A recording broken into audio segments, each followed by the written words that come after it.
You know, something really interesting is happening in Jamaica right now. It's not just about making the next big music star anymore. Nah, it's about raising owners.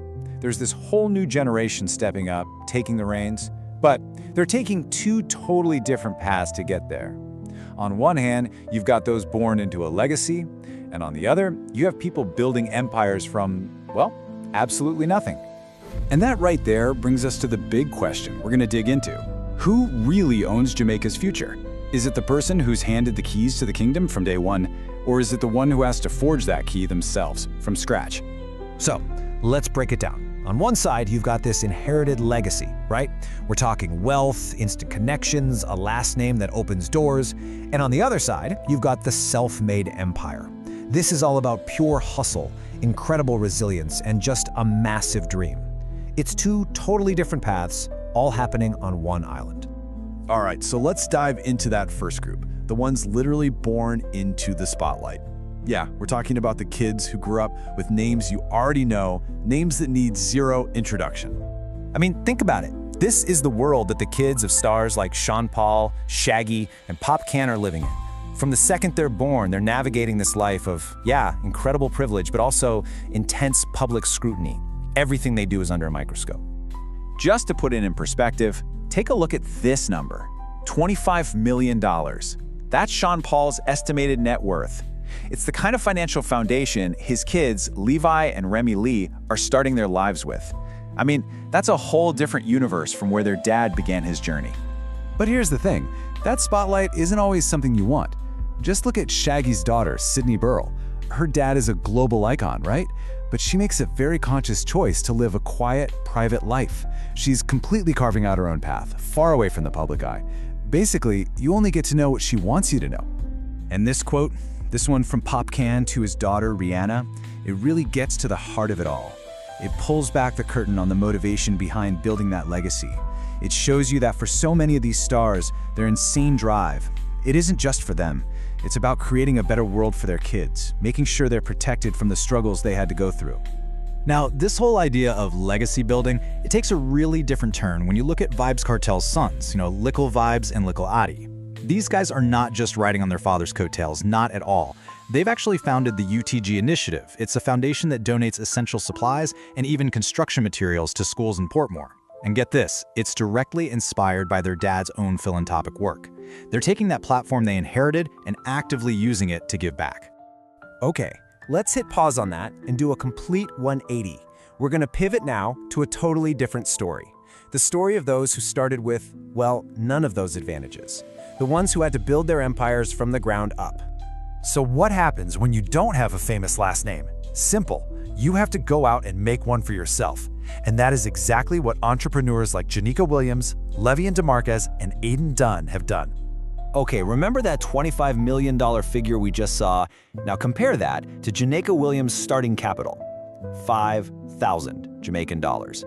Her mother picked scrap metal just to get by.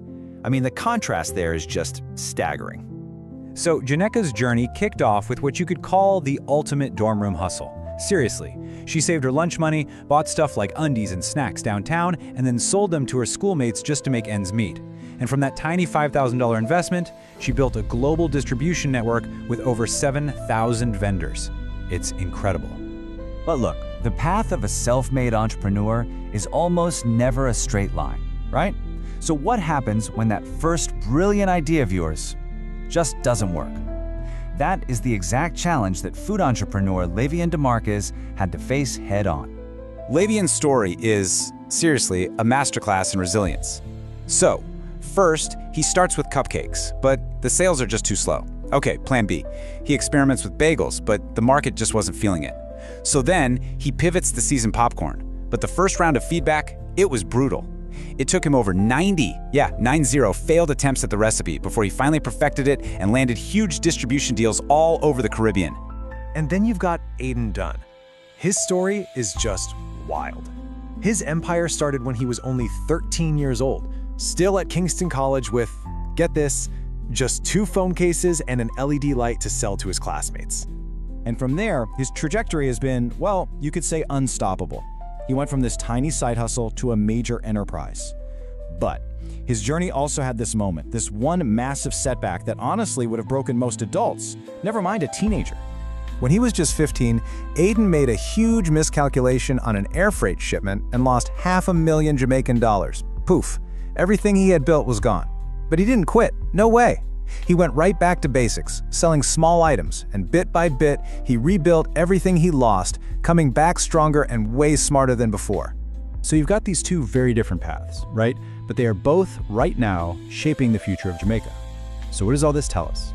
What really defines this next generation of leaders and owners? And maybe even more important, what does this whole dynamic mean for the country's economic future? So when you lay it all out, you can really see the defining traits pop.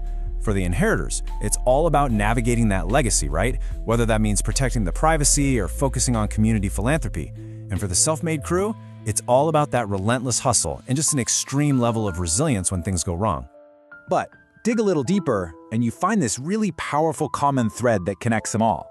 It's this shared drive to create, to innovate, and to give back. I mean, Aiden Dunn is donating 20% of his sales to children's homes. Vybz Kartel's sons are rebuilding schools. The paths are different, sure, but the mission is surprisingly similar. And this mix of old money being reinvested and new wealth being built from scratch paints a really exciting picture for Jamaica's future. And all of this leaves us with one last big question to think about. At the end of the day, what truly builds a lasting legacy? Is it the name you're given, with all the privilege and all the pressure that comes with it? Or is it the name that you have to fight for, fail for, and ultimately succeed in making for yourself?